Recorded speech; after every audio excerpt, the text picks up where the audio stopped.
মানুষের এক বিচিত্র স্বভাব। সে যখন শহরে বাস করে তখন থেকেই তার হৃদয়ে জমা থাকে গ্রামের প্রতি এক অদ্ভুত ব্যাকুলতা। তবে আমার কাছে বাস্তব যেটা মনে হয়, মানুষ যেখানেই থাকুক না কেন মনের ক্লান্তি দূর করতে কিছু সময়ের জন্য হলেও তাকে পরিবেশ বদলাতে হয়। তাই তো সমস্ত ব্যস্ততা পেছনে ফেলে আমরা ছুটে চলেছি গ্রামের পানে। উদ্দেশ্য পবিত্র ঈদুল আজহা উদযাপন। ঢাকা থেকে আমাদের গ্রামের দূরত্ব 205 কিলোমিটারের মতো।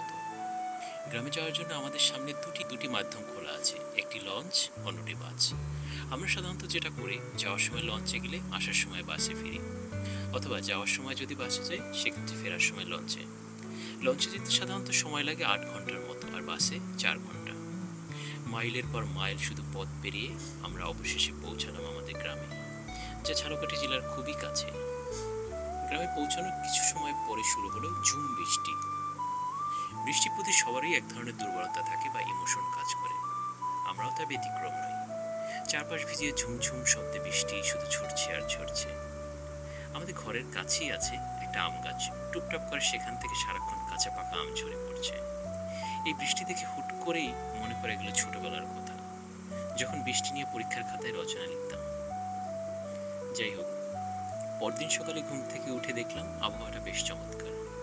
আগের দিন বৃষ্টি হওয়াতে ওয়েদার অনেক ঠান্ডা আর স্নিগ্ধ ছিল। সকালের নাস্তা শেষ করে বড়শি হাতে বসে পড়লাম পুকুর ঘাটে মাছ ধরার জন্য। সময় পেরিয়ে যায়, আমরা অধীর আগ্রহে অপেক্ষা করি কখন ফাতনায় টান পড়বে। ইতিহাস ঘাটলে দেখা যায় খ্রিস্টপূর্ব 2000 বছর আগে প্রাচীন মিশর এবং তারও আগে প্রাক ঐতিহাসিক যুগে মানুষ হাড় বা পাথর দিয়ে তৈরি আদিম বড়শি ব্যবহার করে মাছ ধরা শুরু করেছিল। কালক্রমে সে আদিম কৌশলেই আজকে আধুনিক যুগে এসে মানুষ অন্যতম প্রধান শখের খোরাক হয়ে দাঁড়িয়েছে। আসলে বড়শি দিয়ে মাছ ধরাটা দারুণ ধৈর্যের ব্যাপার।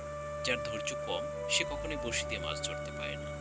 আপনি লক্ষ্য করলে দেখবেন আমরা কিন্তু বড়শি দিয়ে মাছ ধরার সময় এক ধরনের মেডিটেশন বা ধ্যান করি।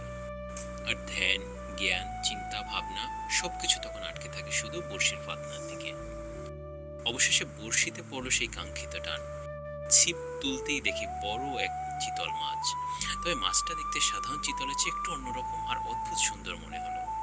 যাই হোক, শেষ পর্যন্ত কাঙ্ক্ষিত মাছটি পেয়ে গেলাম। আজ এটা চমৎকার রান্না করা হবে, খেতেও নিশ্চয়ই অনেক মজা হবে। আমাদের এরকম সুন্দর সুন্দর ভিডিও দেখার জন্য আমাদের পাশেই থাকুন। ধন্যবাদ সবাইকে।